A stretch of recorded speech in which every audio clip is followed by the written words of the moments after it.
Welcome back, ladies and gentlemen, to the Chupacabra's Lair. I am your host, Larry the Chupacabra, joined by Artrin, and for this last episode of Destiny with Lore, when we do the final story mission to destroy the end boss, I'm joined by Artrin, and we decided to do a voiceover clip for this last segment, because, you know, I originally recorded this stuff when I was new to capturing multiplayer audio. So it kind of, the original audio track for our voices kind of died a slow, terrible, like, distorted diarrhea death on the internet. So here we are. Yeah. So we just got done attacking the last of those Cabal Guardians to hack into the Vex Gatekeeper Eye, which allowed us access to the Black Garden, or what we think is the Black Garden. Which when I first saw these little statues, they creeped me out. I thought there was like, oh god, that's like an entire army. Oh, wait. Yeah. Well, technically there is, but half of them are asleep because, you know, you gotta get in your 8 hours or else you look like shit the next morning. Yeah, so we're here at, like, this alternate dimension, really, full of Vex statues. And as you approach some of them, they wake up and start wanting to touch your jibs. And that's really all you kind of learn, or we learned at the time, for the Vex. The Vex are an ancient sort of like, what was the name of that hive mind in Star Trek? It was like Borg. Oh, the Borg. Yeah, they're like the Borg in outer space, and while they're not quite as connected as the Borg, in the way that they're like, most of them are like people or organic creatures that have computers in their skulls. These guys, as we've joked before, have got this weird, you know, white jism that spurts from their chest, which makes me think that their data speed is in jizzle bits per second instead of megabits per second. Yeah, so they're part of a hive mind, and they're controlled by the Axis minds, the central overlords of the, I guess, the hive of robots. And that's really what they do. They go through the universe, they destroy worlds, assimilate them into, like, machines that look like old stone ruins, and then they turn the organic inhabitants of the world into what basically looks like a semen hard drive in the center of their chests. Yeah. Now the Cabal... Don't you like getting off right at the end? Oh yeah. Just spurting everywhere as you die. And then the other component here is that, from what the lore kind of tells us, is that the Cabal, those Imperial, annoying, sort of, they just look like Imperial shock troops, really, that explode into a geyser of oily blood, they've been fighting the Vex for, oh, God knows how long. I mean, from the sound of it, they've been fighting each other for thousands of years, and that's their history, and something about the Vex and the Cabal leads you to believe that while they both might not time travel, that interdimensional travel might be the name of the game. And the Cabal's actually clever enough to hack into the Vex hive mind to touch their intellectual jibs. But, I mean, for the most part, I don't think either of us, any of the three of us, we also had Quantum Zero with us at the time, but I just decided to get this recording out of the way, so we weren't able to coordinate to get him in on this voiceover. But we were all really kind of disappointed with the Destiny storyline, because this is kind of our final review video. Very. Basically, I remember when we were playing through, like, we got to the end, and I was like, what? What?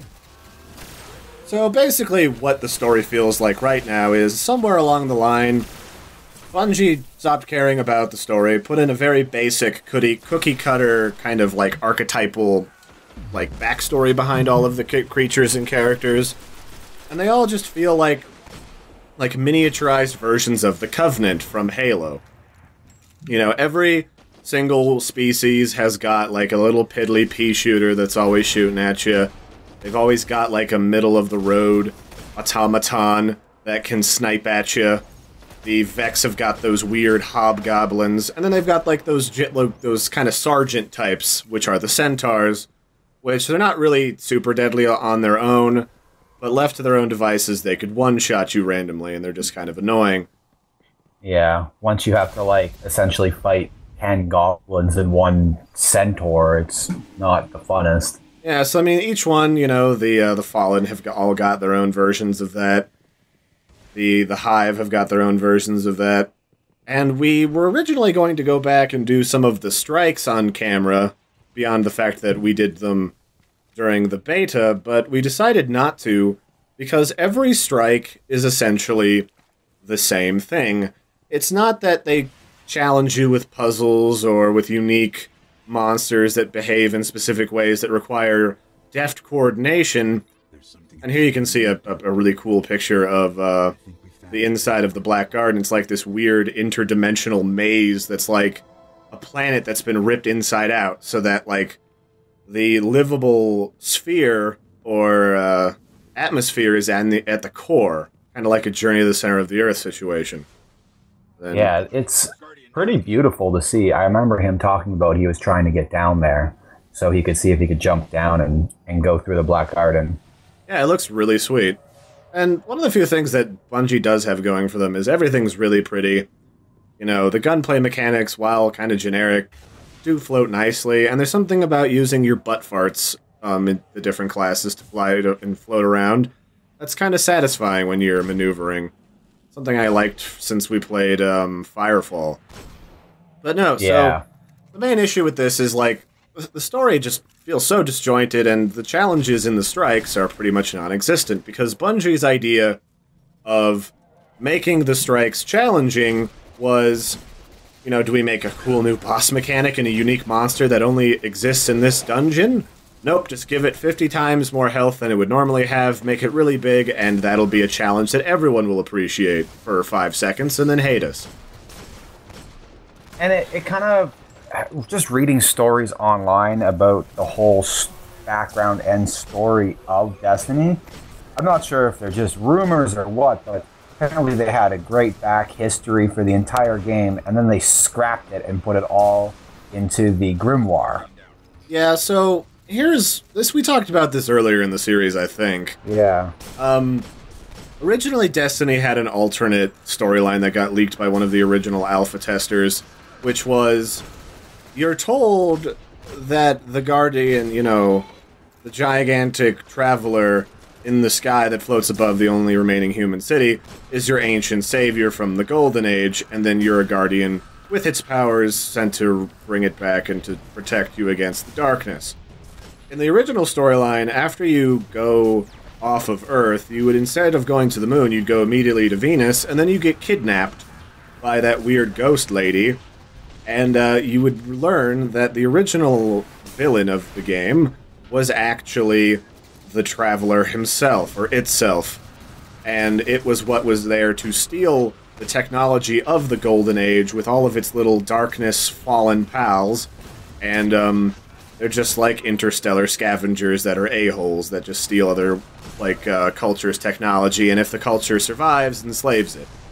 And so the eventual conclusion of the game would have been you were taken to the moon, and you had to stop the Hive from creating a ritualistic cannon powered by their oddly, what's the word, superstitious magics, and you gotta stop them from bringing the Traveler back to life, and then you blow the Traveler up and everyone's happy, and then we can continue on with other later portions of the storyline.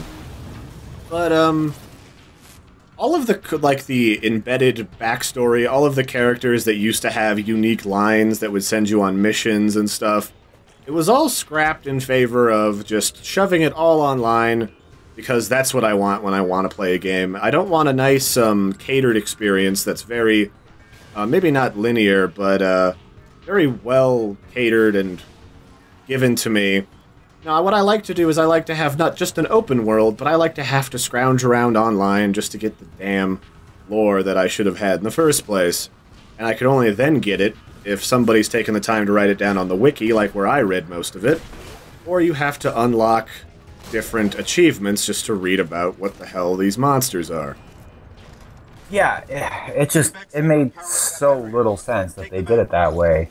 It's basically like saying, hey guys, here's the game. If you want to know anything about the game and even just figuring out the story as you're playing through the game, go check out this little website we have here that you have to go check out in your own time, maybe while you're not playing the game. Totally. Yeah, and then the only real option, even then, was the Flash website, the Grimmery. It's a piece of shit. Like, I'm not even going to... I didn't even bother going to check it out. It's not terribly laid out, I'll grant, but the thing that everyone in the industry is obsessed with still is, should we make an elegantly designed JavaScript run, website? No, let's put it in Flash and then just make it run really slow and shitty for everybody, because that's what people want. They want more of Flash. The platform we're back in 1999, right? Yeah, the platform that even Adobe doesn't really support besides security updates anymore. And so then I would download the Grimmery app, and the app wasn't really well made either. I was told it wasn't even especially well running on the iPhone or iPad. It was not well made. So they basically shows us that they had a good story, but they scrapped it for some reason. And the rest of this game just kind of feels grindy. Because the technical max level is level 20. And, everything else requires you to farm and grind a bunch of crafting materials in order to continue on and, get these light, stats on your armor to level up further. It's all about your weapon rating. So then you immediately go into grind mode, because you can only get so many crafting materials from every planet on those silly missions. And then, as well, once you get what could potentially be a better piece of gear to level you up, you actually become weaker because you have to level the gear up through killing more monsters, so grind more, to make the new gear that might be better than your old gear, potentially better than your old gear. I mean, I think the thing was, it's just the things that I felt were important to the vast majority of more casual players would have been... We have these wonderful, beautiful landscapes. I literally, despite that this is kind of like a shit fest where we just bitch about Destiny long after everyone else has done so, I mean, they did a wonderful job with the sound, the rolling environments, and the gunplay mechanics, but they never really did anything with it. The different maps, they feel open world for 5 minutes, but then you realize all the maps are horrendously small. And just a maze. The cool areas like this, you can only come to, once, as a good example. I mean, there was a lot of potential, and they just they didn't do anything with it. And, especially with the sound. The sound, I think we talked about this a few times. You just walk into an area full of dead monsters because you sniped them all from the entryway, because why would you go mano-a-mano with things that can one-shot you? And then suddenly there's, this gigantic dramatic music, oh, there's a big fight coming. Oh, wait, you already did it? Shit. Yeah. So, I mean, I don't know. I wasn't super impressed with it. I wasn't super impressed with any of the bosses. All the missions that Dinklage... It's not a ghost, it's Peter Dinklage that just isn't very inspired. He's very not into the voice acting. Yeah. Peter, I love you, man. You're a cool actor, but for real, dude. Next time you voice act and they don't want you to have emotions... Don't listen to them. They're stupid. I don't know who phoned that one in, but you're all responsible. You all take equal responsibility for that disappointment. Yeah, everything was a defense mission. I'm tired of defense missions. I want Good lord, give me an escort quest. I never thought I would ever say that. Give me a shitty escort quest. Anything. Holy shit. So, here's the other thing. All these weapons are the same shit we have today. Where's all the cool lasers? There's 2 cool lasers, there's a bazooka, and that's it. Apparently no one in the Golden Age ever thought, what would be cool? Lasers. You know what else would be cool? More lasers. You know what? The third thing that would be cool? Any fucking lasers at all for the primary weapon. And then you finally get a weapon at the end of the main storyline. We won't spoil that just yet. We'll talk about that when, well... I don't know if I actually put any extra footage on the end of this, after the end cinematic, but you get a cool laser, auto rifle, which is, it's not really even a laser rifle, it's just, it looks cool in sci-fi, and that's really the only cool in sci-fi gun that you really get in this game. It really is. and it only lasts you a little while. Even Halo, the game that Bungie clearly was just mimicking for this again, because God forbid creativity, you could pick up, like, the spine guns, the needlers, and pick up all the crazy guns that, like, the weird Prometheans would use and wield. Like, and I didn't even have to, like, buy and review that game to know that. Like, I played for 5 minutes at my friend's house, like, for real. Why can't I pick up a gun out of the dismembered body of one of these robots that you can only use temporarily? I mean, I don't even... Yeah. That and, like, the classes, while they do kind of disseminate when you get to the secondary unlock, I don't know, they all just kind of felt like the same shit at the end of the day. They all have an empowered punch, they all have a grenade. I mean, the only difference is, like, the Titan has to get in your face to smash your tits in, and everyone else can just... Because he's obviously the tank. Yeah, but he can get one shot by everyone else, so I don't see what the point of that ever was. So what we're doing is, something about the Vex is related to the darkness, but here's the problem. From all intensive purposes, from what Bungie has put together for story, the darkness is really not a single entity. The darkness is just a lazy way of saying that, like, the boogeyman is coming. And by boogeyman, they just mean that there's a bunch of scavengers after some ancient war that totaled the Golden Age, and, like, they're just stealing our shit because it's better than theirs. Or, in the case of the Cabal, they're fighting the Vex to keep the Vex from spreading, and they just happen to really like Mars because it mimics their own homeland, which is deserty. And honestly, like, the motivations behind the Cabal are really unclear. Like, it says they're taking a massive risk by coming here, but I don't necessarily recall what they wanted. Aside from they were fighting the Vex on Mars, and then they were also trying to hack into one of our skyscrapers where the Rasputin AI was fighting them. That would have been a lot more interesting to me, as if maybe we had some interaction with Rasputin at some point and he tries to talk to us in Russian. Because there is actual Russian coming out of his mouth. And some dude was nice.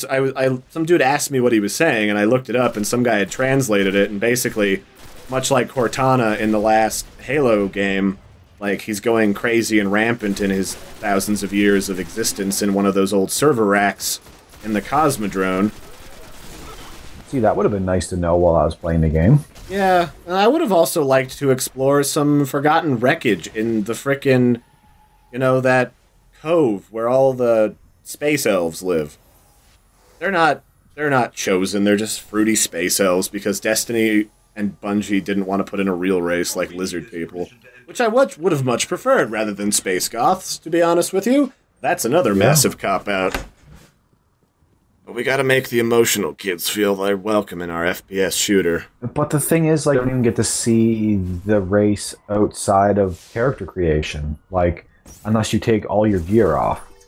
Yeah, I mean, it's just so much white noise at the end of the day.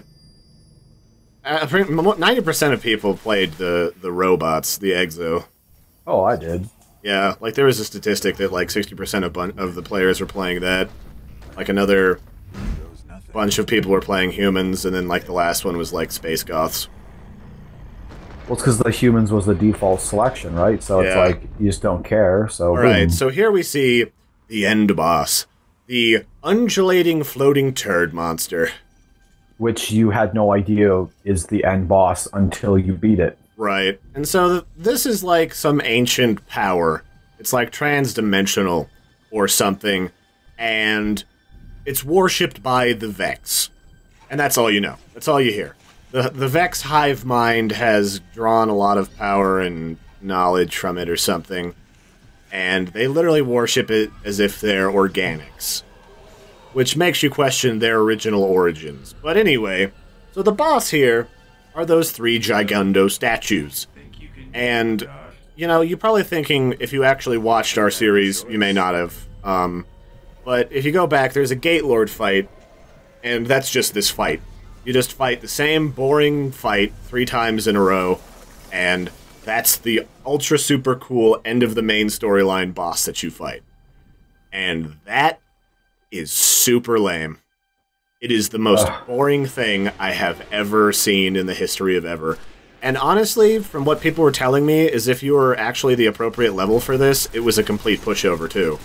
because, like, I just got kind of a little bit jumping the gun, a little bit excited here to finish the series that we were recording because it was just taking so long. And so we did this several levels before we should have. So thank God Quantum Zero was there to help us. He's a great guy. Check his game Floppy Whale out. Andrew DeRizio is his name. He's a cool guy. He works in UX development for apps, and he makes video games. Cool indie developer. I met him during the Flappy Jam a long time ago, and he turned his Game Jam kind of quickly made game into a full-fledged iOS game, so check that out. Just to plug him a little bit as another thanks for helping us out here. And, you know, if it wasn't for him, we'd have gotten our crap kicked in, and that's kind of another issue that I had with this. Unless you do the side missions, which aren't actually missions, they're just like daily quests in WoW, which is another grindy thing that you should never try to mimic. And if you think that's an example of good game design, you need to find a different line of work, to be quite frank. If you didn't do that, if you didn't do the random side quests that were 1 or 2 existed on every planet, you were way behind in level, and even doing those a couple of times, I found myself feeling very underwhelmed and underleveled, so that kind of sucked. Did you hear about Zur, Artrin? No. So there's this randomized, unquote, randomized, sort of weekly item vendor that sells you new items that you can spend all of your daily strikes and mission stuff on. Well, yeah. They claimed it was completely random, and the system just took care of what all the stats were on those items, and they claimed that they had no control over the NPC. Turns out, I don't remember if he was Korean or Japanese. He was some Asian player. Yeah, some Japanese player had data mined the game and was able to determine exactly what Zur was going to put out every week, and basically pointed out that not only was he not random, but he was kept intentionally giving out kind of crap items by Bungie for some odd reason, probably to make it so that people had to play the Vault of Glass end raid missions and pay for the DLC to kill what's-his-face, that weird Hive Fallen guy, the Crota. They were forcing you to purchase DLC to play him, or just grind the shit out of the existing end content to get good weapons. This is all just really not good business sense, to be honest with you. It doesn't smack of being particularly good. And you don't need to do that. Like, if your game is fun and has a nice story, and it's already beautiful, and like the gunplay is fine, all you need to do is make the environments feel a little bit more, have depth to them with some story, give the characters some depth, and maybe let us wander around the capital city after we defeat the end boss, and I assure you, people will be willing to shell out money for your expansions. But maybe don't ask for $20 for a handful of extra missions in the future. I think that's the thing that really kills DLC. I mean, like, right off the bat, it wasn't even a few months. It was like... No, it was... It's like 6 weeks later, they came out with, like, the next expansion DLC. I had a friend who worked for Bungie for a brief period who had a code for me to check out those expansions, but I was like, nah, it's cool.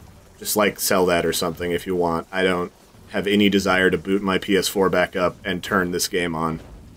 Like, literally after I tried to play some of the strike missions, like, I just kind of uninstalled the game from my PS4. I was just like, no.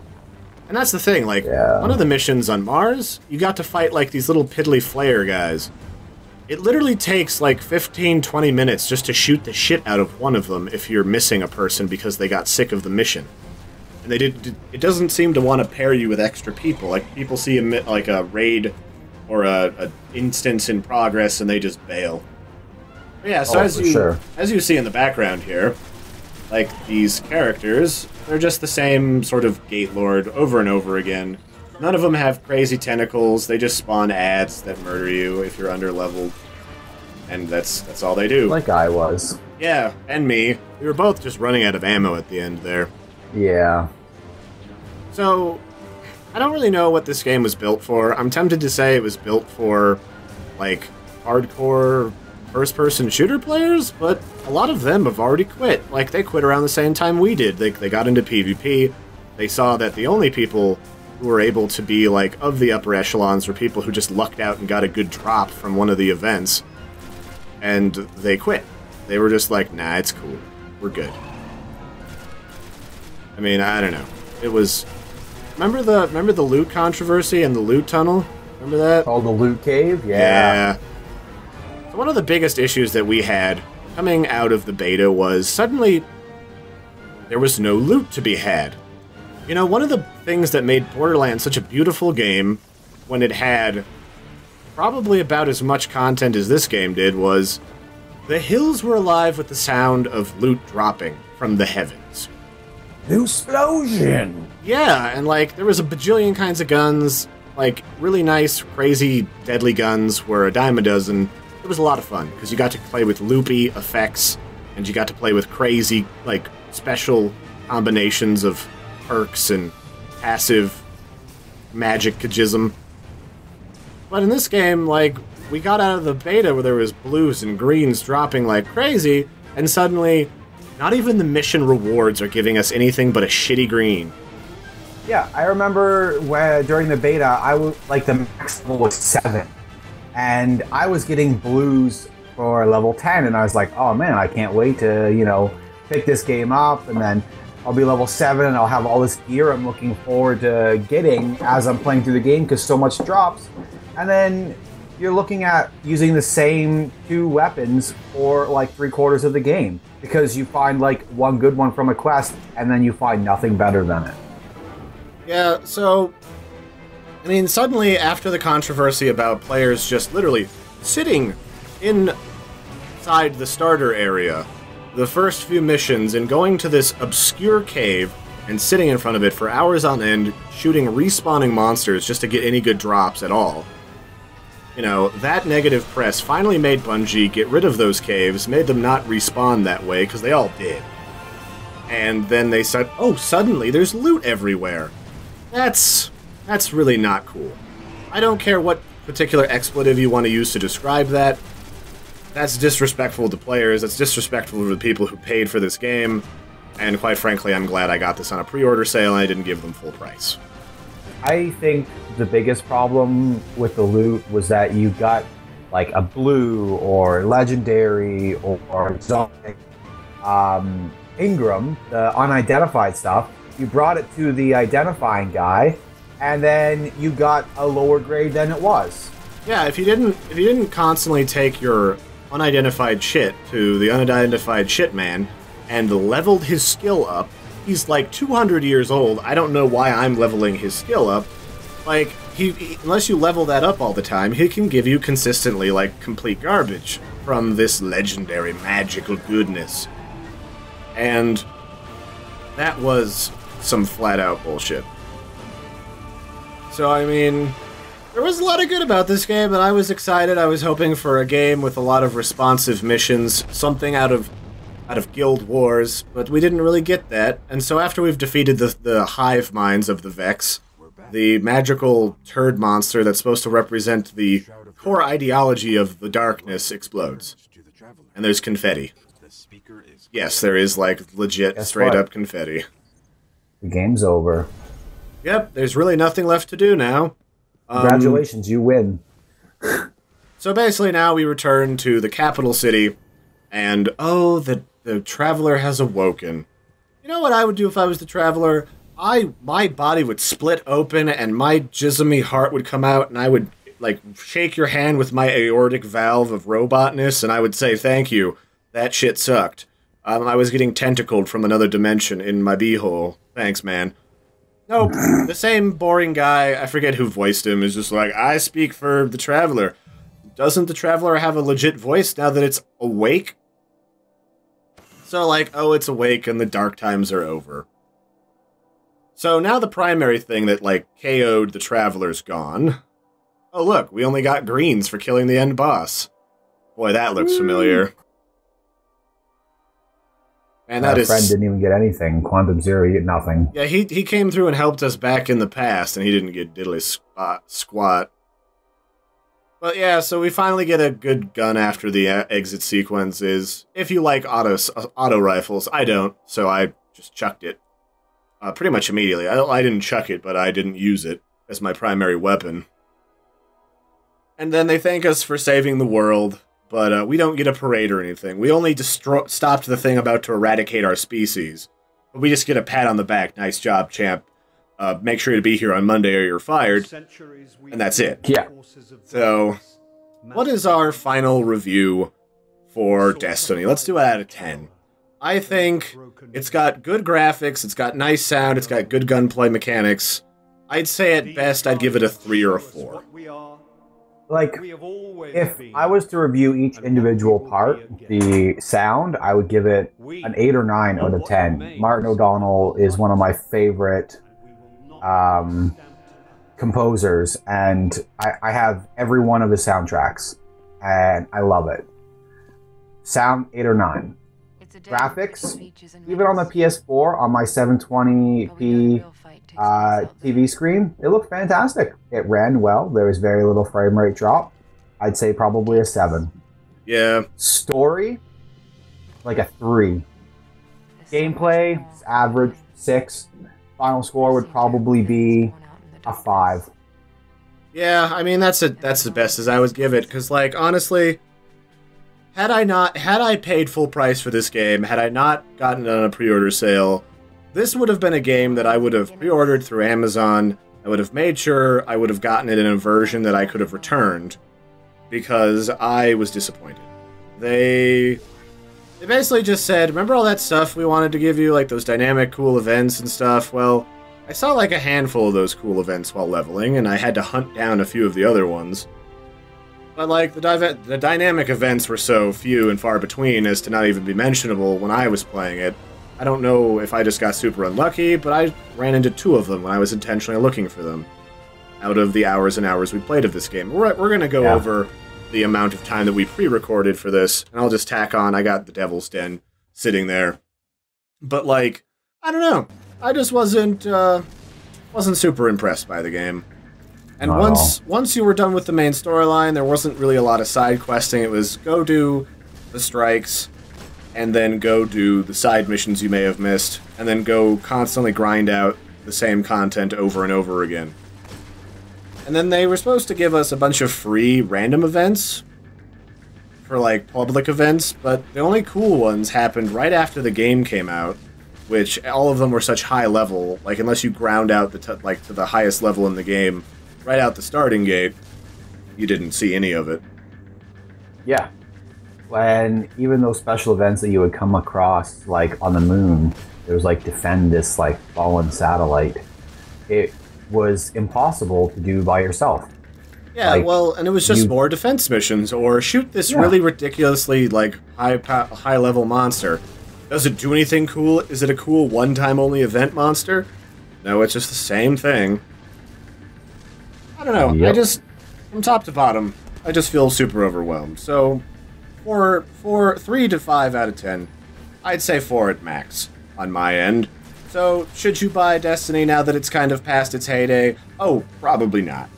Because all the hardcore gamers, you know, they tried to stick it out to see if Bungie was going to add any meaningful content, and we just really didn't see it.